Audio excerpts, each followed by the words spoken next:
Demak, boshladik. 4.5 versiyadagi yangiliklarni ko'rib chiqamiz. Birinchi o'zgarishlarimizdan bittasi mana shunaqangi yulduzchani biz dushmanlarga otsak bo'ladi. Buni o'yin davomida bemalol ishlatib yursak bo'ladi. Tug'ilish orolidagi o'zgarishlarni ko'rishingiz mumkin. Naruto rejimiga moslangan bir qancha o'zgarishlar bor va mana bu informatsiya beradigan joy hozircha ochilmayapti. Keyingi obnovleniyalarda ochilib qolsa kerak. Mana bu joyda taxtadan yasalgan bir qancha o'zgarishlarni ko'rishingiz mumkin. Navbatdagi o'zgarishlarimiz eventdagi eng katta o'zgarishlardan bittasi. Xaritada ko'rishingiz mumkin, bir qancha ajoyib narsalar qo'shilgan va eng katta event desak ham bo'ladi. Mana shu joyga hozir tushib batafsil ko'rsatib o'taman, nima o'zgarishlar bor ekanligini ko'rib o'tib ketamiz. Bu joyga yetib kelganimizdan keyin bizda mana shunaqangi ko'rinish paydo bo'ladi. To'g'risini aytsam, ajoyib tarzda ishlangan. Men bu multfilmni xullas nima bo'lsa to'g'risi birortasini ko'rmaganman. Bu joy nomi nima deb atalishini kommentariyaga yozsangiz, men shundan o'qib bilib olishim mumkin. Bu joyda bir qancha lootlar bor. Xullas eng katta event desak ham bo'ladi. Markazda ochadigan sandiq bor. Va eventda mana bunaqangi kichkina sandiqchalar ham bor. Bu sandiqchalarni ochganimizdan keyin bizga yaxshigina lootlar beradi va qo'shiladigan qobiliyatlardan ham topib olsak bo'ladi. Batafsil qobiliyatlarni video davomida ham aytib tushuntirib o'taman, qanday qobiliyat qo'shilganliklarini. Demak, markazdagi sandiqni to'g'rirog'i mana shu joyni xullas ochishimiz uchun bir qancha vaqt ketadi. Vaqt o'tgandan keyin ochamiz va mana shu markazga bizni personajimiz o'rnatiladi har doimgidek. Bizga bu joydan bitta zo'r narsa beradi. Ana shu narsani hozir sizlarga nima ekanligini ko'rsatib o'taman. Xo'sh, mana shu joyni ochganimizdan keyin bizga olgan narsamiz sumkamizga tushadi. Sumkadan ochib ishlatishimiz kerak bo'ladi. Sumkadan ishlatadigan narsamiz va markazdan olgan narsamiz nima ekanligini hozir ko'ramiz. Bu narsa nima deb so'raganlar uchun bu jonimizni va energiyani to'ldiradigan ajoyib narsa. Hammasi 0 ga tushib qolganda bitta ishlatsangiz juda ham katta foydasi tegadi. Adashmasam, joningiz kamaysa yana to'ldirib tursa kerak. Adashmasam. Kartadagi yana bitta sirli joylardan bittasi mana shunaqangi joy bo'ladi. Bu joyda ham ajoyib narsalar bor va qo'riqchilar ham bo'ladi. Qo'riqchilarni albatta o'ldirishimiz kerak. Qo'riqchilarni o'ldirib olganimizdan keyin mana shu joyga kelamiz. Qurolsiz kelsangiz qo'riqchilar o'ldirib qo'yishi mumkin. Mana shu joyni ochganimizdan keyin bu narsa tepaga ko'tariladi va bizga tushadigan joy ochiladi.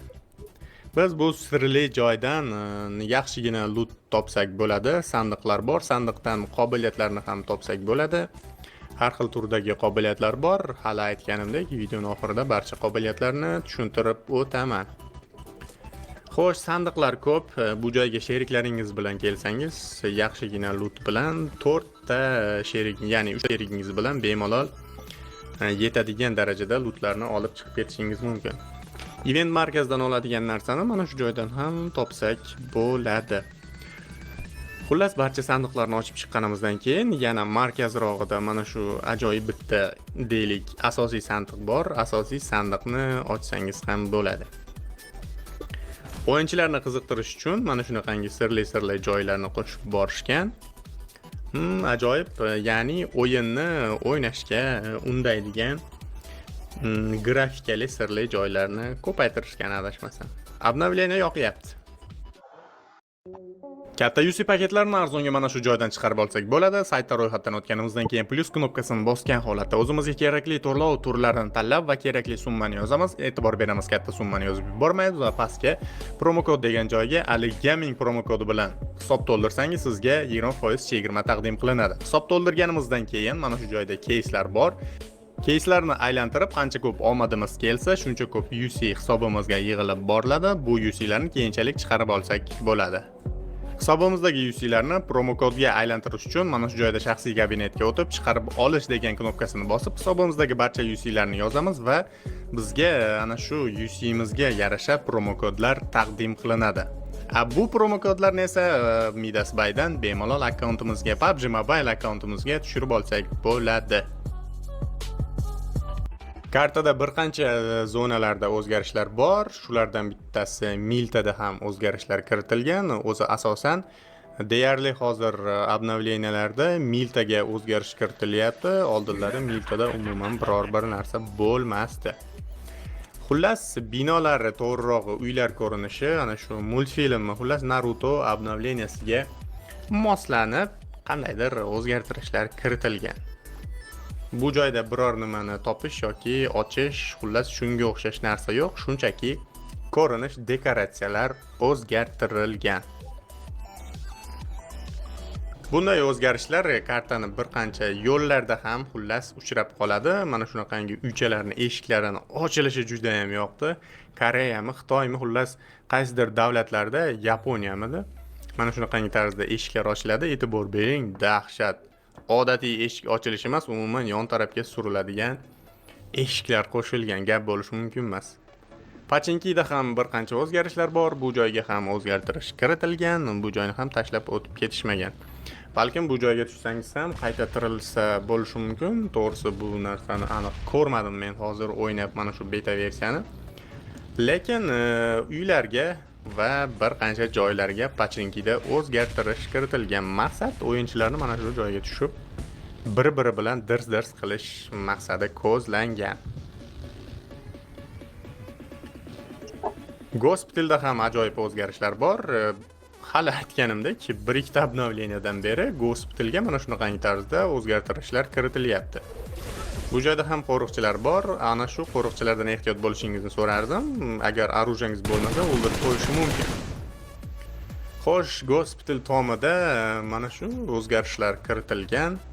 Umumiy olganda, shunchaki bu joylarga nima sababdan o'zgartirish kiritgan desanglar, shunchaki har bir obnovleniyada kartani biror bir joyga event qo'shib qo'ymasdan shunaqangi boshqa joylarni ham oz-moz bo'lsa ham o'zgartirib, dekoratsiyalarini o'zgartirib qo'yishyapti. Hammasi o'yinchilarni zerikib qolmasligi uchun chiqarilayotgan narsalar. Xullas, gospitaldagi o'zgarishlar shular. Keyingi o'zgarishlarimizdan bittasi mana shu ko'prik bo'ladi. Ko'prikni ham ko'rinishi vashshe bomba bor-ku, prosta oldingizdan ko'ra mana shu ko'prik qolsa, lekin dahshat bo'lardi o'tib qaytishda, lekin normalni hujumga uchrashinglar mumkin. Bu joyda ham qo'riqchilar bor, lekin bitta narsaga tushunman, bu alohida bitta katta o'zgarish kiritilgan joy hisoblanadi. Sababi nimadir yozuvlari chiqyapti, uncha tushunmadim, lekin mana shu ko'prikka kelganingizda ma'lumot beryaptimi? Shu narsasiga birozgina tushunmadim, lekin ko'prikni ko'rinishi juda ham ajoyib. Bir tekisda hamma narsa ko'rinib turadi. Plus chiroylilashtiryapti. Yana bitta kartada o'zgarishlardan bittasi va eng zo'r joylardan bittasi mana shu joy bo'ladi kartada. O'zi qandaydir shamolmi, nimadir bo'lib kartada metkasi ko'rinib turadi. Bu joyda lootni dahshatlari bor, qobiliyatlarini barchasini mana shu joydan topsak bo'ladi va sherigimizni tiriltiradigan narsani mana shu joydan olib ketsak bo'ladi. Hozir uni ham ko'rsataman. Bu joyda ham qo'riqchilar bor. Qo'riqchilarni o'ldirmasangiz, sizni o'ldirib qo'yishi mumkin. Sherigingiz o'lib ketdi va siz uni qutqarish uchun qutqaradigan joyga borishingiz shart emas. Mana shu joydan tiriltiradigan narsani olsangiz bo'ladi. Hozir uni ham ko'rsataman. Birinchi beta obnovleniya chiqqanida ana shu do'stini tiriltiradigan narsa qo'shilmagandi. Mana bu chiqqan betada qo'shildi. U mana shu joyda shunaqangi qora tutun chiqarib turgan bo'ladi. Agarda bizni sherigimiz o'lib ketgan bo'lsa, ana shuni ishlatgan holatda bemalol sherigimizni chaqirib olsak bo'ladi va uni o'yinga yana qaytarishni imkoniyati bo'ladi. Ajoyib, qiziqarli. Menga yoqqan eng zo'r, dahshatli joyi mana shu tulkini qo'shilgani. Tulkini nomi Kurama deb atalar ekan. Boss Kurama. Mana shu multfilmni ko'rganlar buni nomini bittada topa olishadi. Qandaydir uzun qulog'i va dumlari bor. Buni biz o'ldirishimiz kerak bo'ladi. O'ldirganimizdan keyin bizga dahshatli eng zo'r qobiliyatlardan bittasini beradi. Burnidan chiqib turgan narsasiga qaranglar. Buni o'ldirish juda ham qiyin. Sheriklaringiz bilan o'ldirishni maslahat beraman. Men bir o'zim juda ham qiyin va juda ham ko'p vaqt ketdi o'ldirishni bir o'zimni. Mana shunaqangi joylarni ko'rsatadi va ana shu joylarga otsak, joni tezroq ketadi. Kuramani o'zi ham dahshatli zarbalar bor ekan, uylarni buzib yuboradigan. Biz buni o'ldirganimizdan keyin mana shunaqangi tarzda yo'q bo'lib ketadi va o'lganidan keyin olovimiz teleportatsiya qiladigan narsa, masalan, qaysidir bir balandlikka otib, ishlatib, xuddi ana shu joyga chiqib olsak bo'ladi, ya'ni ana shu joyda paydo bo'lib qoladi. Mana shu narsa menimcha juda ham foydali. Keyin kristallarni ko'paytirishni imkoniyatini bersa kerak. E'tibor bersangiz, xohlagan joyingizga teleportatsiya qilib paydo bo'lib qolsangiz bo'ladi. Paydo bo'lganini menimcha dushmaningiz sezmay ham qolsa kerak, katta ehtimol. Ya'ni ko'rinmaydi uchib borgani, shunchaki teleportatsiya bo'lib paydo bo'lib qoladi, katta ehtimol. Menimcha shunday. Navbatdagi qobiliyatlarimizdan bittasi mana bunaqangi chaqmoq qilib kelib uradi, uchirib yuborsa kerak, katta ehtimol, va jonini ham ketkazib yuboradi. Ajoyib. Obnovleniya kelsa sinab ko'raveramiz hammasini. Navbatdagi o'zgarishlarimizdan bittasi qo'riqchilar. Buni video davomida ko'rdingiz. Mana shunaqangi qo'riqchilar o'yin davomida kartada paydo bo'lib qoladi. Ularni o'ldirsangiz loot ham beradi. Ya'ni bot desak ham bo'ladi, lekin bular botdan ko'ra ancha kuchliroq va joningizni tezroq ketkazib yuboradi. Navbatdagi o'zgarishlardan bittasi ana endi suvda tezroq suzadigan knopka qo'shildi. Ya'ni birozgina sprint, ya'ni tezroq, ozginagina qanchadir daqiqa tezroq suzishga yordam beradigan knopkani qo'shib qo'yishdi. To'g'risi hozir ishlatib ko'rdim. Ping balandligi uchunmi yoki bo'lmasam beta versiyaligi uchunmi deyarli to'g'risi umuman sezmadim. Men qanchalik darajada bu va qancha masofagacha tez suzib bera oladi, biror marta ishlatib ko'rdim, umuman sezmadim.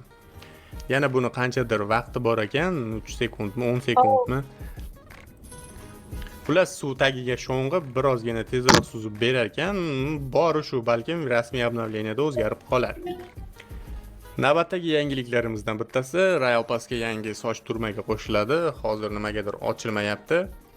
Yangi soch turmagini yangi obnovleniyada yangi Royal Pass kelganda ko'rishingiz mumkin. Menimcha katta ehtimol UC ga ochilishi mumkin yoki bo'lmasam Royal Pass sovg'alaridan berishi mumkin. Eng pastdagi ikkitasi, mana eng pastda ikkita ko'rib turganingiz bular emas. Eng pastdagi ikkitasi shu ham chiroyli ekan, lekin bu o'z oldin bor edi shekilli. Eng pastdagi ikkitasi Royal Passda qo'shiladigan yangi soch turmaklari hisoblanadi. Hozircha nimagadir ochilmayapti. Nimaga ochilmayapti? Mana shu bo'lsa kerak, adashmasam. Ha, koreyslarniki. Mana do'stlar, bugungi videomiz shulardan iborat edi. Sizlarga yoqqan bo'lsa, men bundan juda ham xursandman. Videoni shu joygacha ko'rgan bo'lsangiz, siz eng zo'risiz. Hammangizga kattadan katta rahmat. Mana shunaqangi qiziqarli video va yangiliklarni o'tkazib yubormaslik uchun kanalimga obuna bo'lib, videoga albatta like bosib qo'yish esingizdan chiqmasin. Keyingi videolarda ko'rishguncha hammaga rahmat.